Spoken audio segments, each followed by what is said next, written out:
Hi guys, my name is Giselle and I'm the digital marketing strategist here at Texas State University. You're listening to Try at Texas State, and today we're talking to the Texas State Fencing Club.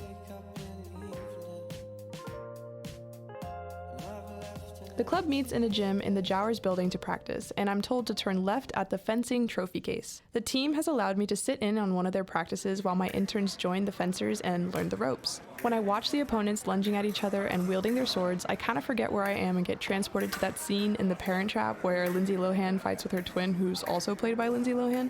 If you know what I mean, you'll get it. If you don't, you don't. It's fine. Can you both tell me your names, your major, and your role here at the fencing club? My name is Tim Grimshaw. I'm an education major, specializing in early education, and I am the president of the Texas State Fencing Club. And I'm Paul Schimelman. I am the coach of the fencing club. Can you give me a little bit of the history of the club here at Texas State? Because when did it start and how has it evolved since then? There's no official start date. I know it was part of the intramural program at least by 1974. And at that point in time, it became a more structured club and they started competing in the region. It was started by a couple of ex-Olympians who also taught the fencing PE classes. After doing some research, I learned that the club was started by Lewis J. Smith, an ex-pentathlete who coached the club up until 1981. His successor was Olympic pentathlete John Monroe, an exercise sports science major and serious fencer. Monroe, a Texas State graduate, was on 2 Olympic fencing teams in 1984 and 1988. He coached the Texas State Fencing Club up until 2014, when he coached Texas's only NCAA fencing program at the University of Incarnate Word in San Antonio. So I'm kind of a novice when it comes to fencing. Can you guys give me a short rundown of the history of fencing? Because you were describing a little bit of it to me and my interns whenever we came to film Try at Texas State. Fencing existed as a dueling art, long before it became fencing itself. Fencing was a means of training to duel, and it was the French who codified fencing in terms of making specific definitions and actions. But fencing has a history in almost every country in Europe. They all evolve separate styles, and you can still find that today in the international scene. Countries are fairly defined by how they stylistically fence. Over time, it's become more and more of an inclusive sport. For a long time, women were not permitted, and then women started doing better in competitions, and all of a sudden, they were permitted. But back in the dueling days, it was definitely frowned upon, but one of the people who had the most successful dueling record was a female. That female was Julie d'Aubigny. Born in 1670 to a wealthy aristocratic family in France, Julie was a force. She challenged societal norms, cross-dressed, became a fugitive at one point, sang in the opera, was bisexual, and most importantly, was a fantastic sword fighter. She once took on 3 men and defeated them all, one by one. And she was a big proponent of getting women into the sport. Women were also responsible for creating the equipment we wear today. They were the ones like, well, we don't want to get disfigured in the face, so let's make a mask. We have needs for more chest protection.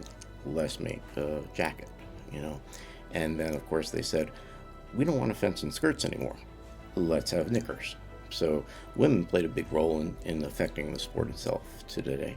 And as far as the United States goes, it's been the last 15 years that the women have led the charge with most gold medals internationally. I did see a good amount of girls in your club whenever I went, and I was watching them, and they were fierce. We try and encourage women to come in because it's an opportunity for them to explore part of their personality, the fierceness that they don't normally get a chance to do anywhere else. I did pick up a sword because I was so jealous that I couldn't try it for myself. Tim, you were explaining to me that there were 2 different types of swords and that we only got to really mess with one, correct? So there's 3 different types of blades, but they work in 2 separate styles. So there's the épée, which is the bigger, less bendy one, and it has a wire that goes down and it has a tip that you basically push a button and it goes off. Then there's the foil, which is the same kind of thing. It's a lot lighter. It's got the smallest area that you're allowed to hit.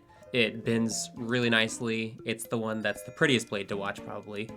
And then what everyone thinks of, which is saber, where it doesn't have the wire going down the whole thing, it's just the whole blade. The épée which in French means sword. They're so creative. That is the direct descendant of the dueling weapon, the rapier, and that's why it's as big. And that is the sport that it gets close to actual combat, because the way you score is by hitting any point on the body, like dueling to first blood. The foil was created as the training weapon to the duel because it's only the lethal target area that's allowed to be hit. Okay, and it's a very small weapon, so precision mattered a lot. The saber is actually a descendant of the dueling saber, which was the cavalry saber taken off the horse and now was done on foot. The first two weapons are point only. The tip has to work. Okay, saber can be a thrusting or cutting weapon.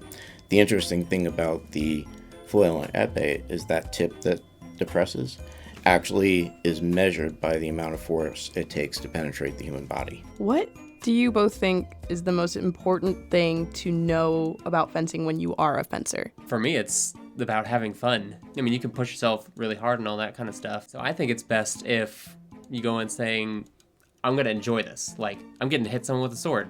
What's not to love?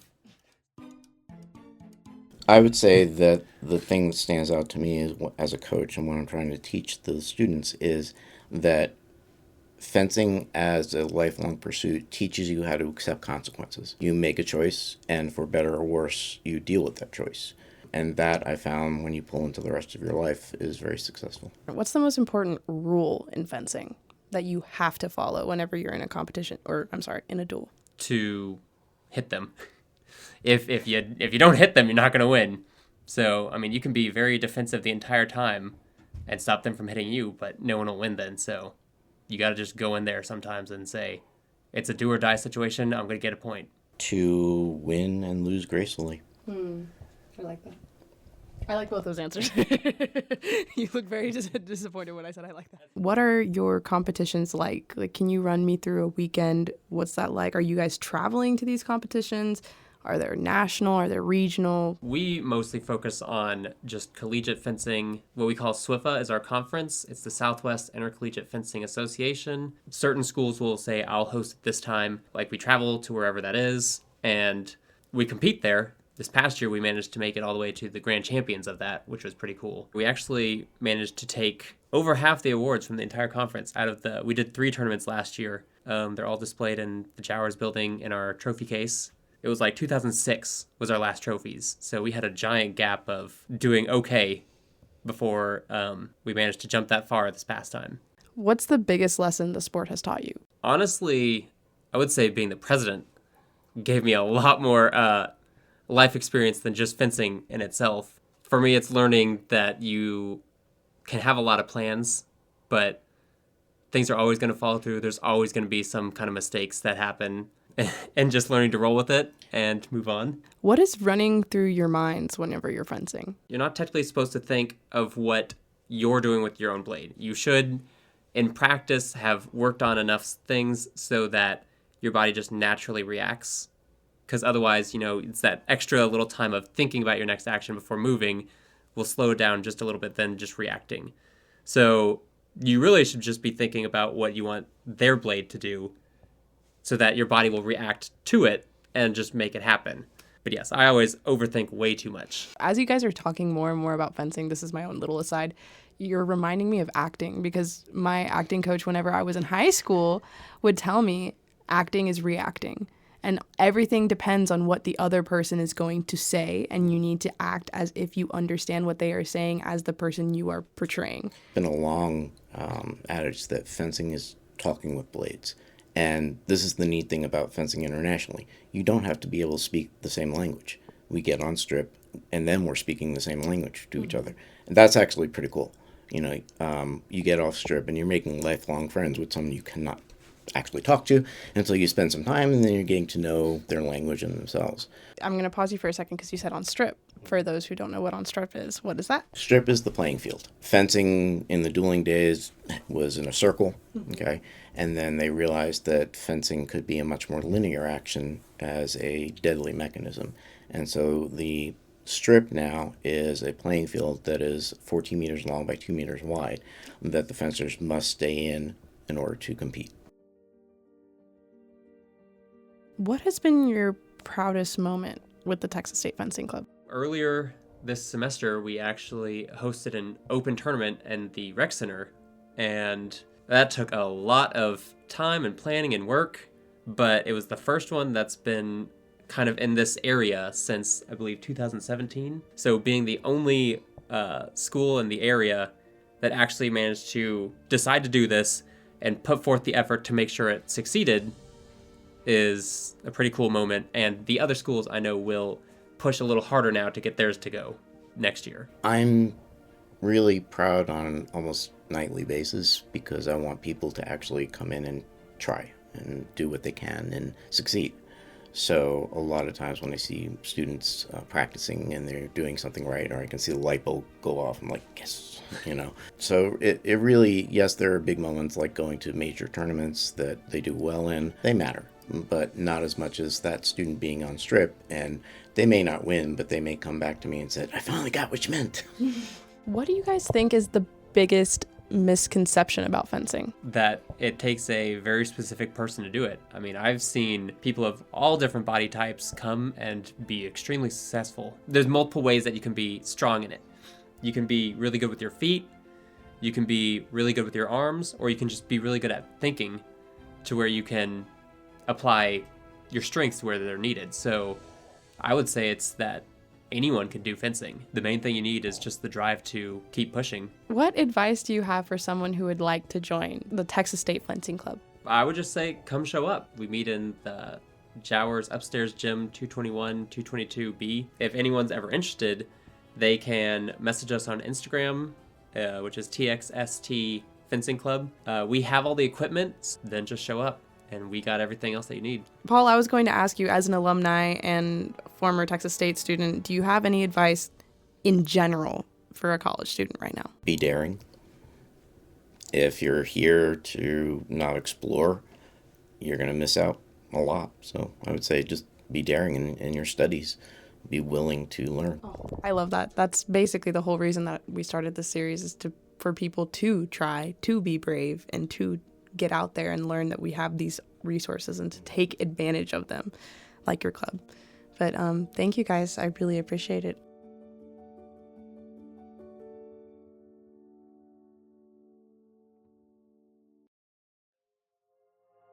Tim and Paul, thank you so much for letting me pick your brains about fencing and all its rich history. And thank you for listening to this episode of the Try at Texas State podcast. Make sure to tune in next time to learn more about something else you can try on campus at Texas State. And also remember to follow us on Instagram, Twitter, Facebook, and YouTube at TXST. This podcast is a production of the Division of Marketing and Communications at Texas State University. Podcasts appearing on the Texas State University Network represent the views of the hosts and guests, not of Texas State University.